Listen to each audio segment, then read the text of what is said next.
Matt is the owner of Sunfed Produce in Nogales, Arizona. Matt is well acquainted with the efforts of the tariffs going across the border. If you've not seen him on TV, I've watched him a couple of times interviewed. Matt is the past chair of Fresh Produce Association of America and currently sits on the International Fresh Produce Association Policy Council. That's a mouthful. He was a member of the Produce Marketing Association of Integrated Emerging Leaders Program and has since served multiple times as a thorough leader for the program. He has served on the Arizona Governor's Rural Business Development and Advisory Council and sits on the board of directors for the Boys and Girls Club in Santa Cruz, Arizona. Please welcome Matt.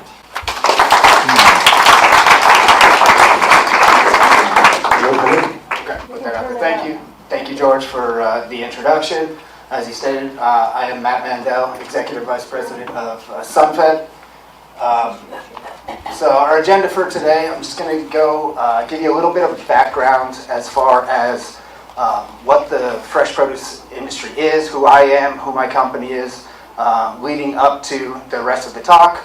Talk about a brief timeline of all of the different news that came out. It seems like distant history. It was only a few months back. But the flurry of tweets and information and misinformation and disinformation that was coming out, it was a lot to digest, especially for those of us it was directly impacting. So I'm going to go through some of that. The specific impacts on the fresh produce industry, specifically down in Nogales, where we are at now with the tariffs, and one particular threat that is on the horizon, as if we thought that we were just about past all of this. Guess again. All right, so who is Matt Mandel? I was born in Michigan, but I've actually lived in southern Arizona for the vast majority of my short 45 years on this earth. I grew up in this industry. I'm actually third generation in the produce industry. My grandfather started in New York City.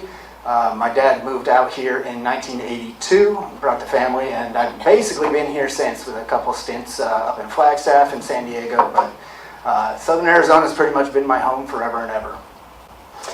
Sunfed, who is Sunfed? So Sunfed, we are an importer of fresh fruits and vegetables. We grow in 10 different states throughout Mexico at about 25 different farms. We're the largest importer of soft squash in America. It's not cherries, it's not apples, it's nothing cool, but somebody has to be the biggest squash guy, and that happens to be us. We also do eggplants, tomatoes, hot peppers, watermelons, honeydews, cantaloupes. So kind of a broad array of fresh fruits and vegetables. We're actually winding down our season right now, which is kind of nice. It's almost time for vacation, but not quite yet. So Mexican imports, lately they've come into the spotlight with all this tariff talk, but Mexican fruits and vegetables have actually been coming through the Nogales port for over 100 years. Watermelons were first brought up on rail cars through Nogales, and then probably around the 30s and 40s, a lot of that produce was moved over to trucks. Since then, the volume has exploded coming up out of Mexico, specifically since 1995 with the enactment of NAFTA. NAFTA will kind of, come into this when we start talking about tariffs, specifically because in 1995, when NAFTA was passed, any tariffs or duties that were previously imposed on fresh fruits and vegetables from Mexico went away. And so it was, a whole new dynamic to the fresh fruit and vegetable trade. The produce industry in Mexico was actually thriving well before this, but they had always produced for the Mexican market. So they had to adapt to the needs of the full North American market, specifically for the United States, and now more so into Canada. So it's a thriving business. Right now, we got over $5 billion with a B dollars worth of fresh produce that comes through just this one port here in Nogales. Tomatoes is the largest crop that comes through here. It's about $2.5 billion. However, tomatoes out of Mexico represent $8.5 billion worth of produce coming across that border. So, for those that don't know, 2 out of every 3 tomatoes that are consumed in the United States are actually grown in Mexico. Everybody talks about, what's that? No surprise. Yeah, well, and by the way, I failed to mention, if at any point in time, I know I live this, I've been doing it for over 20 years, so sometimes I throw out acronyms or words that if you don't understand, please feel free to stop me. I want to make this interactive if we can. I'd like to maintain a little bit of order, but I'll try to get through this as quickly as possible. The Q&A is actually the most important part of this whole piece here. So we'll get into a timeline of President Trump and his infamous tariffs. Long before he was ever elected to his first term, he had talked about tariffs and how the United States was getting ripped off. Over years, I'm not sure exactly if he drank his own Kool-Aid or what, but he has convinced himself that the United States is somehow being ripped off by imports. Any of you that know anything about economics, countries should do what they are best at, export that to the world, and whatever other people can do better, leave that to them. So Mexico, as I mentioned, has gotten very adept at serving the North American market. One of the things that often gets lost is there is no such thing as Mexico as an exporter of fruits and vegetables.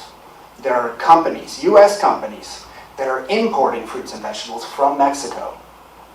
And so when we talk about, well, not we, when Trump talks about Mexico making this concerted effort, trying to take advantage of us, has nothing to do with the country. That just happens to be where all of this is being grown.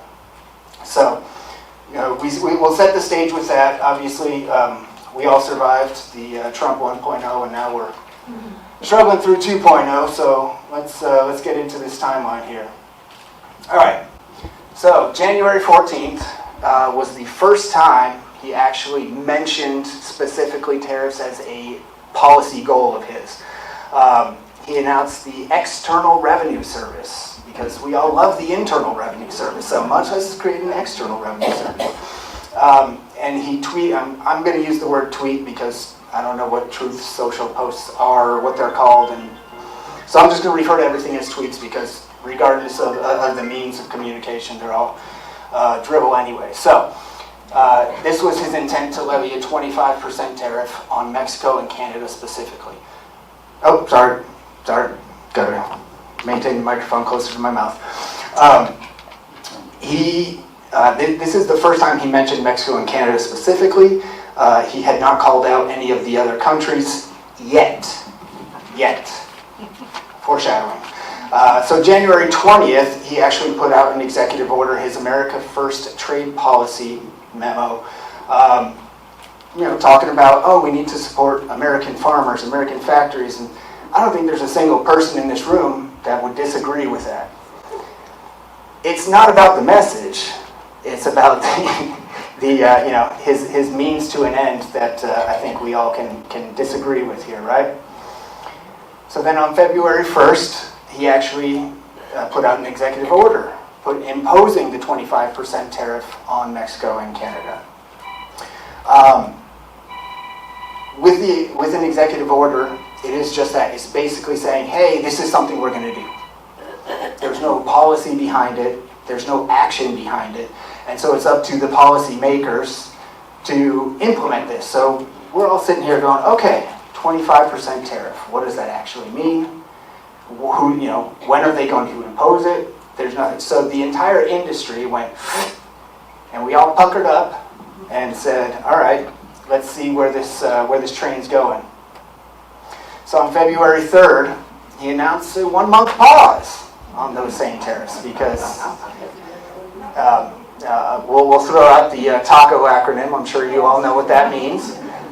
We're going to go through that a couple times in this brief timeline here. So he said he's going to pause the tariffs. Okay, what is a pause? How long is a pause for? Is it on everything? Is it on anything? Nobody knows. Again, this is a $5 billion industry. We're all just sitting here shrugging our shoulders going, what next? When's the next shoe going to drop? Come on. Oh, there's one more. Sorry. On February 27th, the tariffs are back. Yay! Not really. This time he actually says they're going to start on March 4th. So, okay. It's February 27th. March 4th, we're going to have these tariffs. What people don't understand is for importers to be ready for tariffs, we have to have a bond in place with U.S. Customs that will cover 10% of the expected value of the tariffs that you're going to pay. So, just round numbers, we're going to say we're going to import $100 million worth of produce. Tariffs on that is $25 million. So we had to have a $2.5 million bond on file, and we had to get that in a week. Okay, so that's not going to happen. Thankfully, we have a bond in place. It's only a $50,000 bond for incidentals. We went to the company and we said, hey, can you help us out? Absolutely. It's going to take about 2 weeks. Okay? Oh, and by the way, because of the size of the bond, we need $2.5 million cash collateral on deposit with us in order to get this bond. Okay? So, checking my pockets. I don't have an extra $2.5 million, so we said, all right, let's see how this goes. So our $50,000 bond with Customs will have to suffice, and then once we pay out $50,000 worth of tariffs, we'll have to see what happens next. As you can imagine, $50,000 worth of tariffs does not get you very far. So March 3rd, God, I don't want to read this. It kind of makes me sick. To the great farmers of the United States, get ready to start making a lot of agricultural products to be sold inside of the United States. Tariffs will go on external products on April 2nd. Have fun. So wait a second. This is March 3rd. March 4th, tariffs are supposed to come into play. But he's telling everybody external products on April 2nd. So people are thinking, hey, maybe the tariffs aren't going to come into play tomorrow. Maybe this is a blessing in disguise, and we have yet another month. We've got another taco moment. However, again, all of the importers and the Mexican farmers puckered up, saying, "Oh, great! This is literally a direct shot. It's not countrywide. This is aimed at us." And so we said, "Okay, if 25% tariffs across the board aren't enough, what's coming for our industry specifically?" Just as an aside, a lot of people in the administration come from the state of Florida. And Florida has historically been very, very anti-imports from Mexico. They feel that they are taking their market share. So, needless to say, there are a lot of people in Florida that saw this and got really, really happy. So then March 4th comes, and what do you know? Tariffs are in place. What does that mean? Every single shipment that came across the border that day was subject to 25% of the actual sales price of the goods, the first sale in the United States. So I was asked before the talk, who pays that tariff? The importer pays that tariff. So it's not Mexico paying the tariff. It's not China paying the tariff. These are U.S. companies that are importing these goods, and we are paying these tariffs upon importation. We have 10 days from the time the product crosses the border to sell it, declare the value of those goods to Customs, and the second we declare that value, the money magically disappears from our bank account. It's fantastic. Wonderful. So, as of March 4th, the tariffs are in effect for everything that we are importing. March 6th, 3 days later. Oh, by the way, tariffs are off again.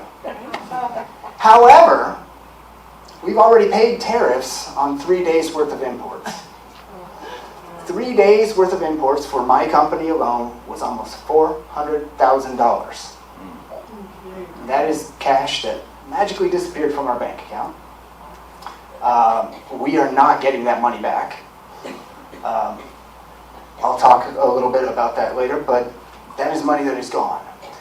Because the tariffs were only in place for a couple days, many of our customers are saying, oh no, we're not going to pay you for those tariffs. We can try to upcharge the cost of these imported goods to our customers.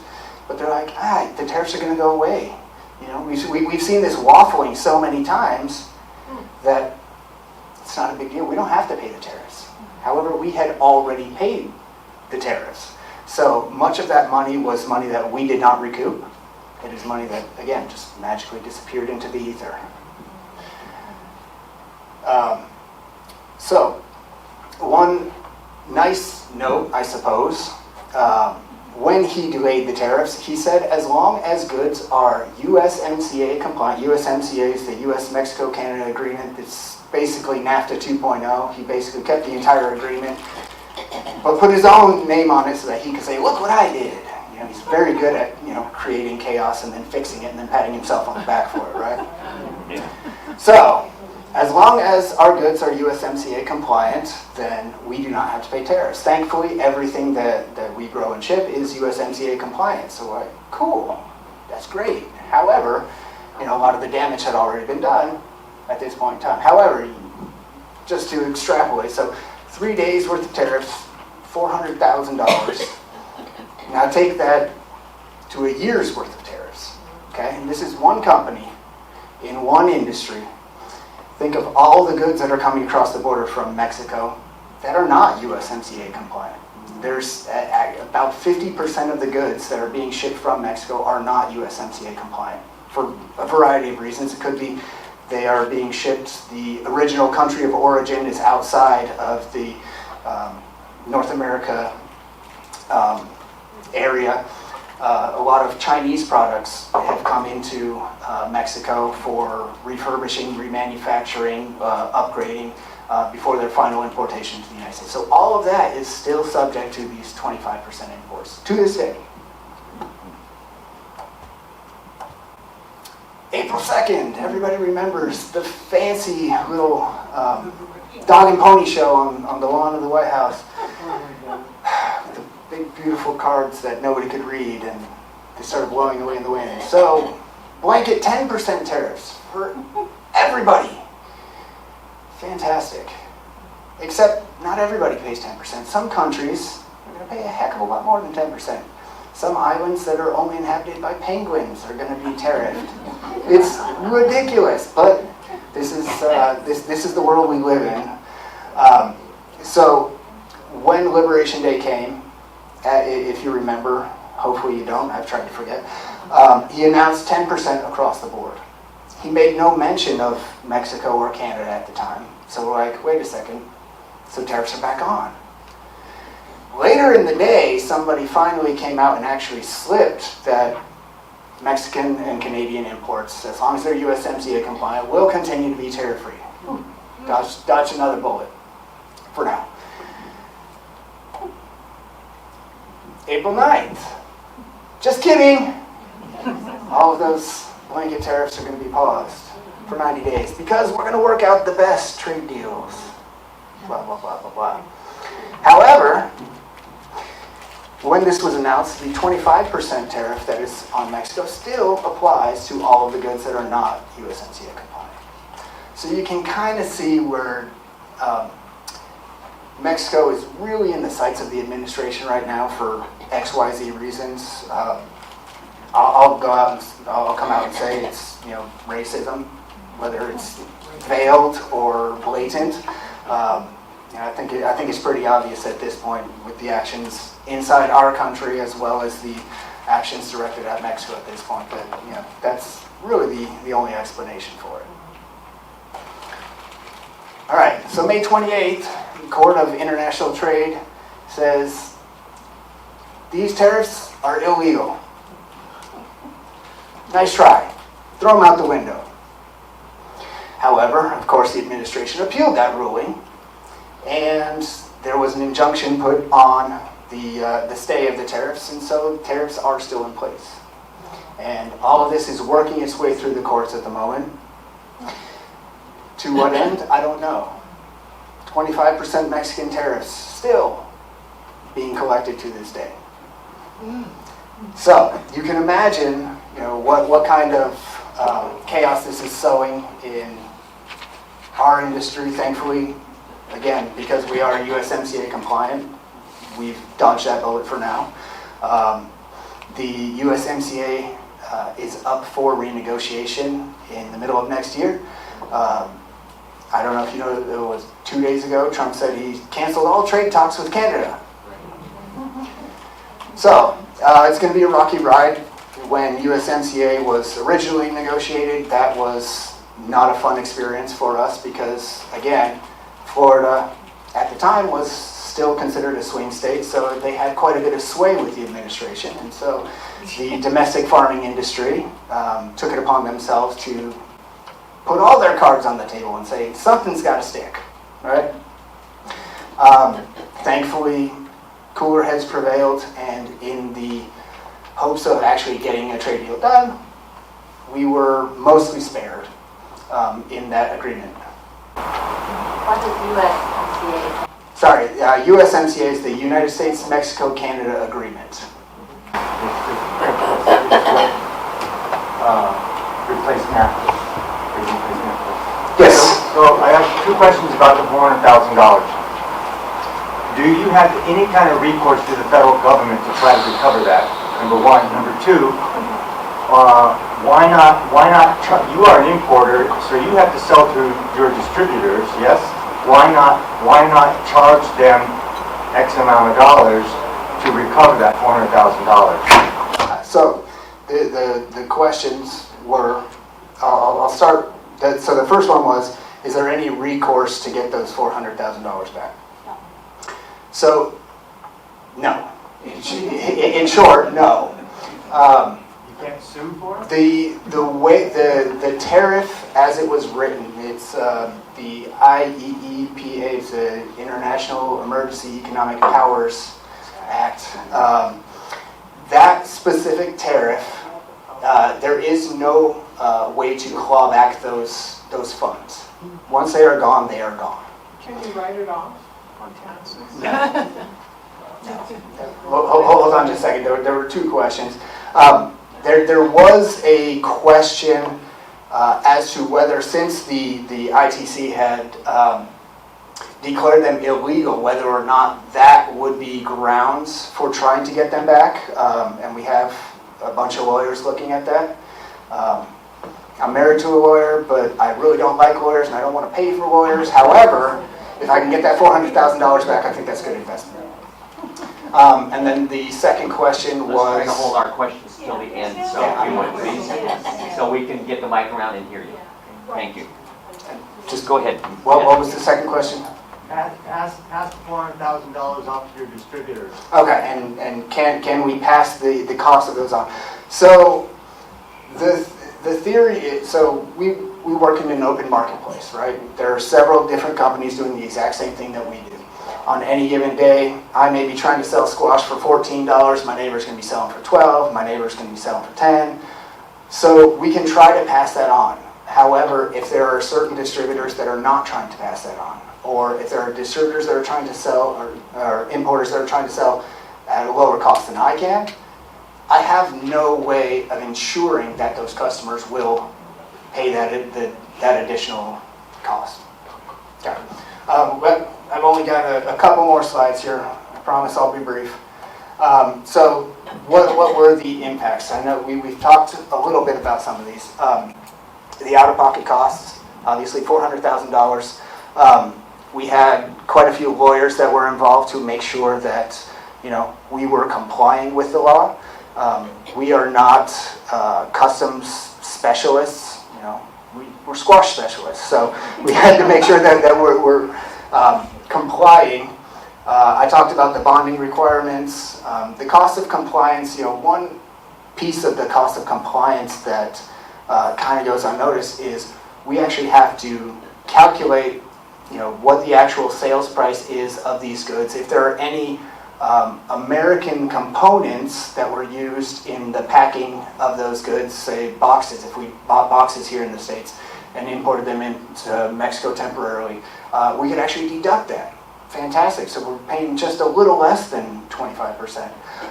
However, the calculation of 3 days worth of imports, we have 10 days to comply, and we weren't done with some of those calculations by the 10th day. I was up till midnight on the 10th day trying to make sure that we actually had everything that we could submit it and that we weren't going to be overpaying for anything. And to this day, we still have, growers who are upset because they feel that, they were somehow taken advantage of by us. It's like, I can show you the bill. Yeah, this is money that was paid out, and unfortunately, it's a cost of doing business, right? And then future planning concerns. When the tariffs are on, the tariffs are off, the tariffs are on, the tariffs are off, do we adjust our growing schedules? Do we adjust our plantings? Do we change the product mix? We don't know. Are we going to continue to invest in new farms, new technology, new equipment if we don't know if we're going to be able to literally financially survive these tariffs? So there's a lot of that going on. Again, thankfully we're in a pause at the moment, and fingers crossed, things are going to turn out, well, whatever that means. And we're basically going to continue doing what we've always done and hope for the best. What happens to contracts with, Walmart is one of our largest customers. They pay a fixed price year-round for a certain amount of goods. We can't pass that tariff on to them because we have a signed contract with them. We had conversations with them, and they're like, yeah, no, we understand you're paying this, and maybe we can give you some price relief on those contracts. But again, they were only in place for 3 days. So we never had enough time to actually get any price relief. So all of those contracts, we took it in the shorts and took 25% less than what we were actually supposed to be selling for. We had a particular customer of ours that says, I don't really care that you guys are paying tariffs. We have a contract, and we're not going to give you any price relief. So we had to look, this is top 5 customer of ours, and we had to look at each other and say, are we going to continue servicing this contract, or are we going to declare an act of God and get out of this contract? Right? And, top 5 customer for a company of our size, it's millions of dollars in sales that we had to say, okay, now what are we going to do with all of this product that we had dedicated for this particular customer? So where are we now? We're kind of in a holding pattern, as I mentioned. The tariff, the appeal to the ITC is still ongoing. There is no end in sight as to when this is actually going to be adjudicated, when we are going to know whether or not the IEEPA tariffs are going to be considered illegal, at which point in time, we'll see what happens. But as of right now, we're, as I mentioned, probably far too many times now, we're in a holding pattern. Not a comfortable place to be, but it is what it is. And then I mentioned one particular looming threat on the horizon. This one gets a little technical, but it's along the same tariff conversation. So the tomato suspension agreement is an agreement between Mexican growers and the United States Department of Commerce to regulate the tomato trade in the United States. Real quick history, back in 1993, those same Florida growers that we were talking about earlier complained to the U.S. government saying that there were tomatoes being sold from Mexico in the United States below their cost of production. So there's anti-dumping rules on the books that basically say you cannot sell below your cost of production and you cannot sell below the cost of those same goods in your home market. So if tomatoes in Mexico cost $10 and they cost $6 here, the expectation is every single tomato stays in Mexico. It's not a realistic expectation considering the U.S. importers are the ones that are basically paying for these tomatoes to be grown for import into the United States, but that's neither here nor there. A lot of these, the Dumping Act, I believe was written in 1918, has not been updated since. It was made for durable goods, not perishable goods that have to be sold, within a very certain amount of time, or the shelf life expires and the produce is no good. However, those are the laws on the book, and those are the ones that we have to abide by. So, because of this lawsuit, and there was an investigation, The initial findings from the Department of Commerce agreed that there were tomatoes sold in the United States below cost of production. The manner by which they determine cost of production is a whole nother ball of shenanigans that we don't need to get into. However, so since that time, there was a tomato suspension agreement, which is basically saying we are going to put a minimum price on tomatoes that to be sold in the United States from Mexico. Fantastic. So that was in 1995. It has been renewed every 5 years. Every 5 years, Florida makes a big stink and says, this isn't working. There's people going around the agreement. Product continues to be sold below cost of production. These guys are taking our business. They're taking our customers. Realistically, what's happening is Mexico has adapted to protected environment agriculture. So greenhouses, shade houses. What this does is it allows them to grow better than the producers here in the United States. The producers in the United States, specifically Florida, cannot invest in greenhouses and shade houses because there's tornadoes that would quickly take all of those structures away. So they are still growing everything in an open field environment, in a very hot and humid environment. It's full of pests, so they have additional pesticides. It's very sandy soil, so they have to dump extra fertilizer in there just to make sure that the plants have food. So they have a lot of disadvantages. However, Mexico is not their greatest disadvantage. They are their own worst enemy, and they have not adapted in the last 30 years. And so, they are complaining that, they used to have 80% of the market, now they only have 20% of the market. And that is true. But consumers are voting with their dollars. The majority of what Florida grows are gas green tomatoes. They're harvested completely green. They're put into a chamber with ethylene gas to get them to color up. They are not ripe. They taste like cardboard. They're very spongy. But they're great for slicing and dicing. If you want to put them on a burger, you get a perfectly round tomato slice for your burger. But that is the majority of what they grow. Mexico is growing vine ripes, tomatoes on the vine, beefsteaks, cherry tomatoes, grape tomatoes, a ton of different varieties that have been bred specifically for flavor. However, the geniuses over at the Department of Commerce decided on April 14th they filed an intent to terminate the tomato suspension agreement. Within the agreement, there's a 90-day notice that has to be given. So April 14th, they say July 14th, we are going to cancel the suspension agreement, which is suspending the initial dumping investigation. And due to the initial findings of the initial investigation, there will be a 17.9% duty on tomatoes from Mexico starting July 14th. Just to give you a little peek behind the curtain, the genius at the Department of Commerce that is handling all of this is 24 years old.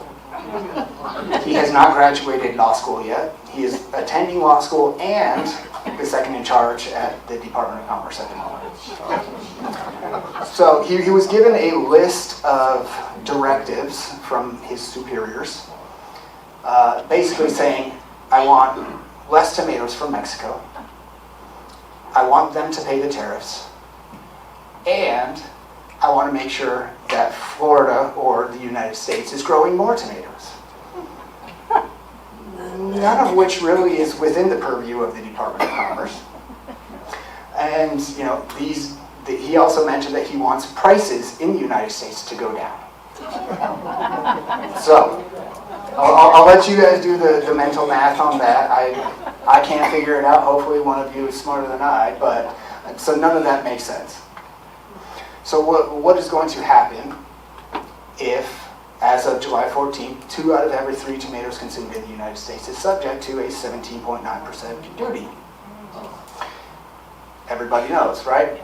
So, when we were talking about planting, tomatoes require at a minimum 90 to 120 days from the time they're planted till the time they're harvested, packed, and shipped. So we already have all of our tomatoes in the ground for the summer. We're shipping right now. And we're prepared to start paying duties again. Yay, right? However, if there is no resolution to this in the short term, we're already planting our fall crops. And it's looking like we are going to have a significant drop in the amount of tomatoes we're going to plant. Sorry. But costs are going to go up. Selection at the store level is going to go down. Quality at the store level is going to go down. So, it sounds like the perfect storm, and it's going to accomplish everything that the DOC was looking to accomplish, right? Yay. No. Okay. I thought maybe one of you had figured out the mental math by this point, but so $2.8 billion worth of tomatoes coming to Nogales, all subject to this tariff, or duty, excuse me. And we are going to have fewer tomatoes coming in.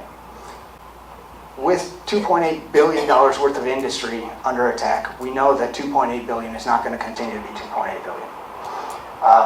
If we are planting and importing fewer tomatoes, that means we are going to need fewer staff. I hate to say it, I want to keep every single one of my employees, but it's just not financially viable for us to maintain the same headcount if we have a significant drop in our volume, right? I don't think I need to let you all know, but Santa Cruz County is one of the poorest counties in the state of Arizona, has one of the highest unemployment rates already. So, this is just another one of the fantastic ideas that the administration has come up with to, just attack Mexico, because it's Mexico, I guess. I don't know. Anyway, so that's what we're dealing with at the moment. But this is actually the fun part of the talk, where I get to answer your questions, hopefully satisfactorily. What we're going to do on questions, if you have a question, you raise your hand. Kate will come in around and give you the mic to ask the question. I'll start down here with Paul, then Henny, and then back up here. I'll make you run today, Kate. Okay, you mentioned that about Trump. Originally, he was made it sound like we were going to make billions of dollars through tariffs. The seller doesn't pay the tariffs, correct? The seller doesn't pay them. You do. The importer of the goods is the one that pays them. Okay, and does he still try to make it sound like the seller pays them?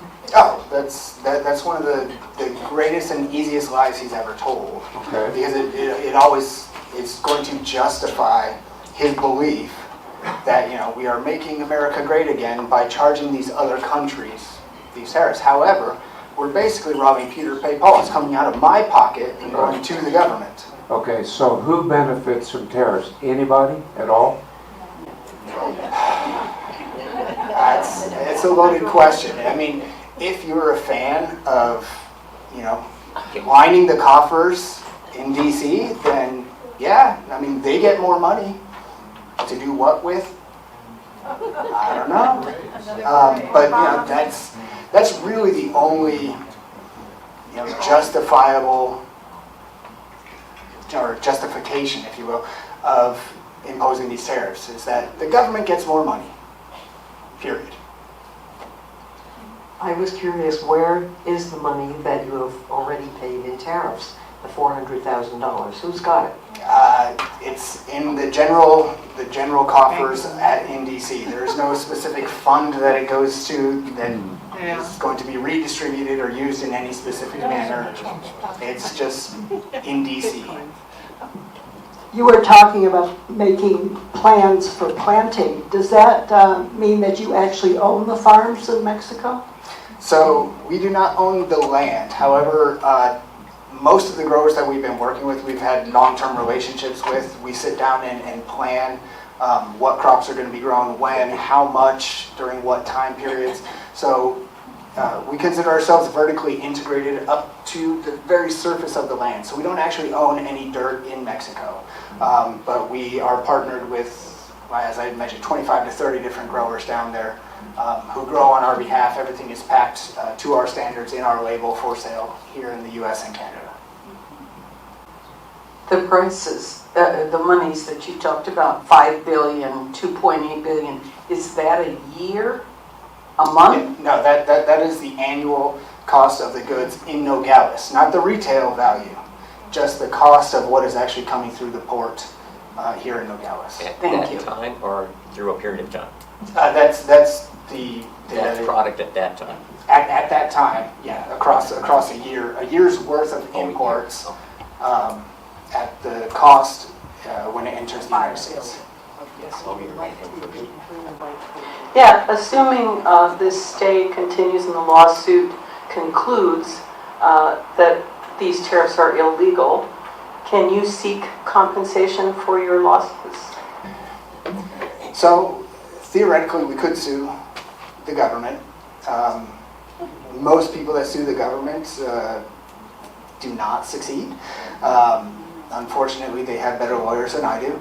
However, that's not going to stop us from at least trying to get, at a minimum, the tariffs back that we have already paid.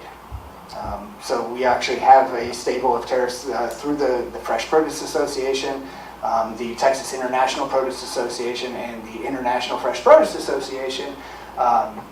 We have a working group of lawyers that is looking at that and awaiting the final results of that lawsuit to see what will come next. Right. Who are the bonding agencies and what do they charge you to get the bond? So I think there's 3 different companies that do the majority of the bonding, at least for the goods in Nogales. Avalon is the name of the company that we've worked with. I don't remember, something marine. Anyway, we talked to all 3. It was easier to work with the company that we already had the relationship with until they said it was going to cost me $2.5 million cash. At which point in time I said, maybe I'm going to go talk to your neighbor. Again, we never actually had to put that money down on deposit, but that was just the money that we had to have on deposit. The actual cost of the bond was going to be about 1% of the size of the bond. And obviously, we would not get that money back. Okay, in a normal world, we have to see one again. What is that? I don't know. But let's say, okay, whoever normally sets tariffs says, okay, as of September 1, we're going to have a 25% tariff. And it's a normal situation where you can expect that to be the tariff going forward for a long period of time, so you can plan for it and whatnot. Would it be safe to assume that all of the prices to the stores would go up by 25% because everybody in the industry was paying it and they were all doing it? Okay. Yeah, so, a lot of the apologists were saying, there's all these tariffs and prices haven't gone up yet. Yeah. So if we were, so back up real quick, so talk about a normal world. Tariffs are actually not within the purview of the president. He used this emergency economic, International Emergency Economic Powers Act to implement these tariffs because that is the only way that he can unilaterally impose these tariffs. Otherwise, Congress has to sign off on all of these tariffs, right? So, I don't think that is actually going to happen. As much as there are a lot of apologists in Congress, and call them bootlickers, they are happy to do his bidding. However, they also have people back home that they report to, not just Daddy Trump. So I don't think that would happen in a normal world, but if we had advance notice, not a week, that these tariffs were going to be in place, then yes, I think that because everybody would be paying them across the board, the industry would unite and just say, we are going to pass all of this on, costs would go up, and probably not just by 25%, because think about it this way. There's a lot of cross-border trade, and a lot of the inputs for what we are growing come from the United States. If the U.S. imposes 25% tariffs on Mexico, Mexico will likely go tit for tat, so all of the costs to produce will go up. So it's likely that 25% won't be enough to actually cover all of the increased costs of what we're doing. So prices will likely go up by probably more than that. In the back.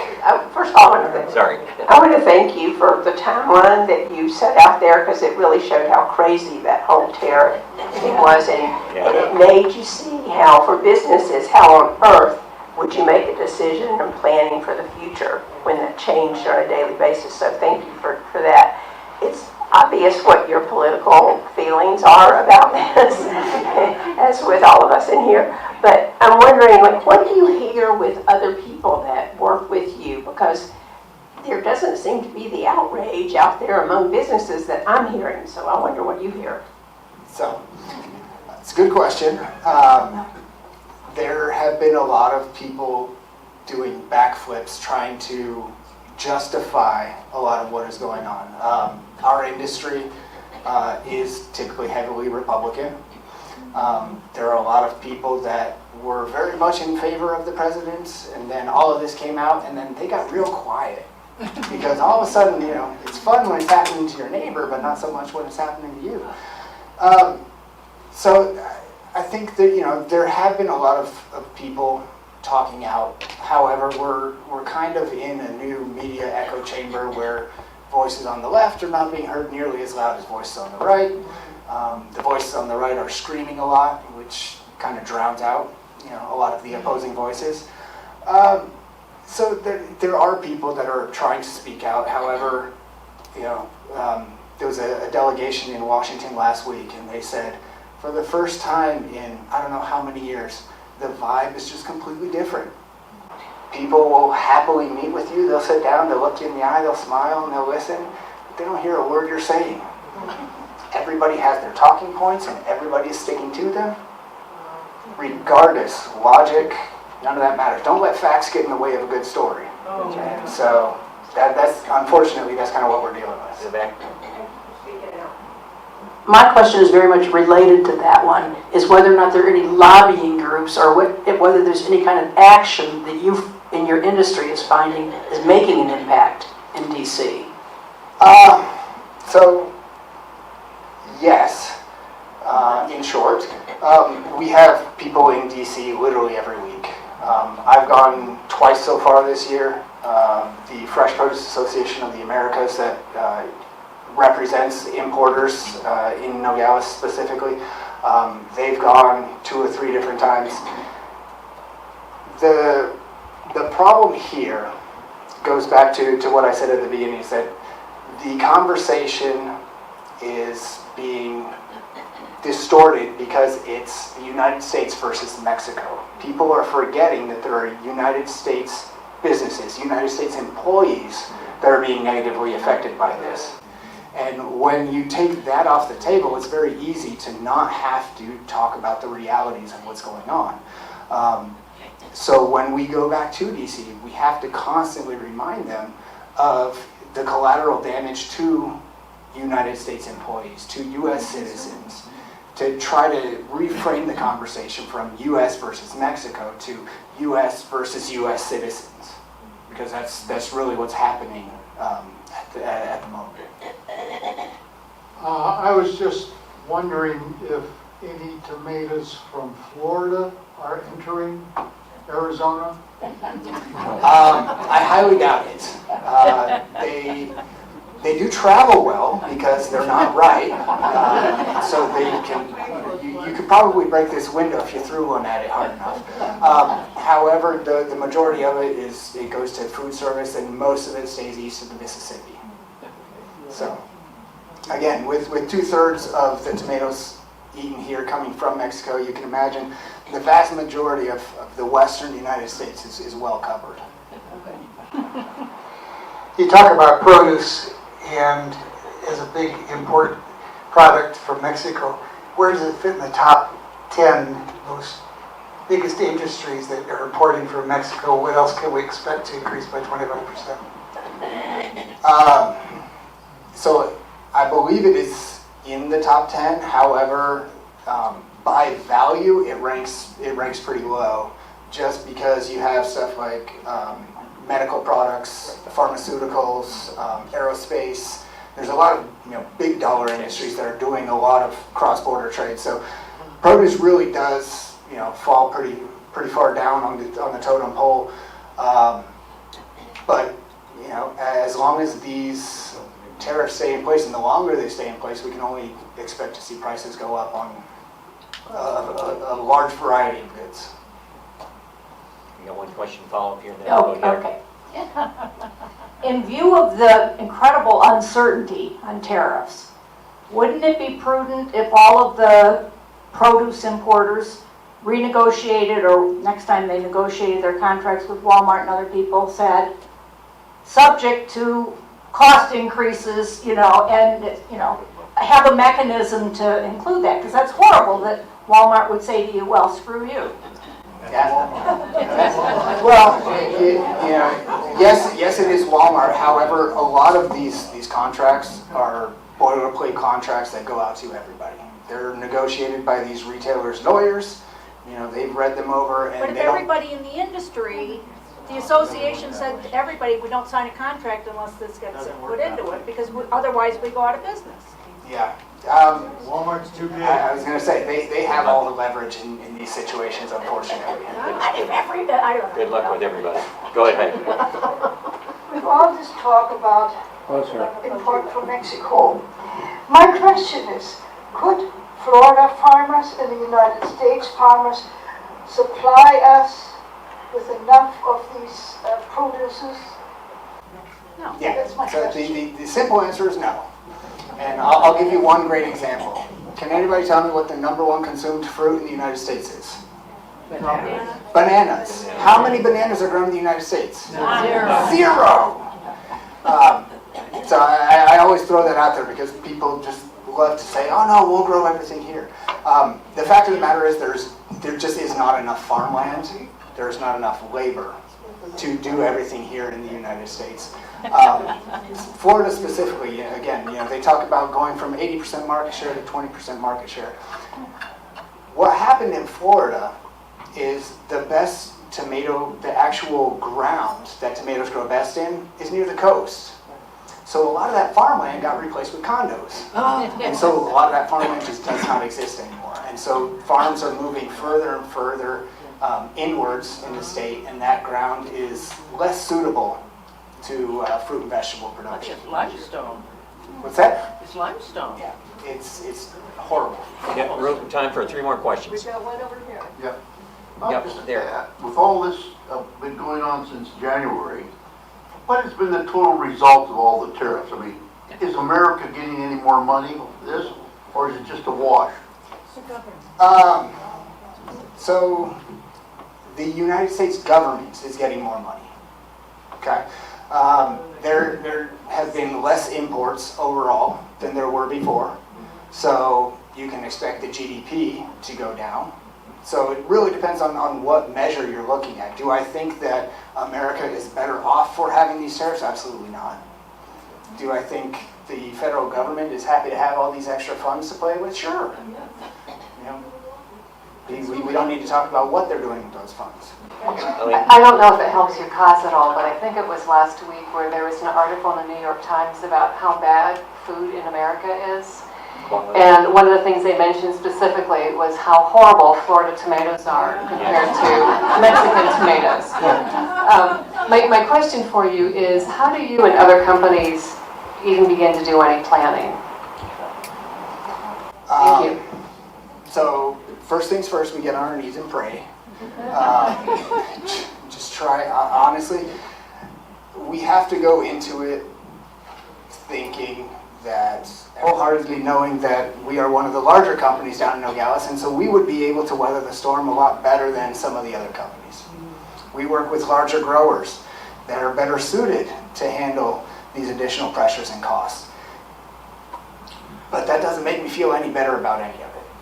So we're just doing the best we can, continuing to plan, knowing that this tomato thing is definitely going to happen on July 14th. We are going to be lowering the amount of tomatoes, but because of the lead time in what we do, it's very, very difficult to plan. In setting your price for USMCA, I guess we stick with tomatoes, perhaps, and whatever happens next. What components do you have to take into account? And the reason I'm asking that is, you mentioned you might get relief if the packaging comes from the U.S. Suppose the packaging is coming from China, for instance, with a much higher tariff. Does that cause you to need to set your USMCA base price higher? So they pass that tariff on to your base for... So when I was talking about all those costs of compliance, if we have, and there were goods that we were shipping that were in bags that were made in China, there is a threshold that I believe up to 10% of the goods still maintain USMCA as long as 90% or more of the goods come from within the trade bloc. However, if you were to go above that threshold, you lose your status under USMCA, and you would have to then declare what percentage of the cost of goods came from China so that you could pay the, I guess now it's 45% tariff on those goods. Then you pay the 25% on whatever is coming from Mexico. And seeds and fertilizers and... So it's only whatever the good that is imported. You don't have to take into account all of the different inputs to get there, which is very nice because a lot of the fertilizers actually come from the Ukraine, believe it or not. I just thought of a very fun fundraiser. Growing up, I lived on a farm, and after the first frost, the tomatoes would go bad. Us three boys would go out and have a rotten tomato fight. So we're going to raffle off a rotten tomato fight in Nogales. Set the fence. I'll tell you though, I got a wicked arm. So. We got some good baseball players. Let's give Matt a big hand. Thank you very much.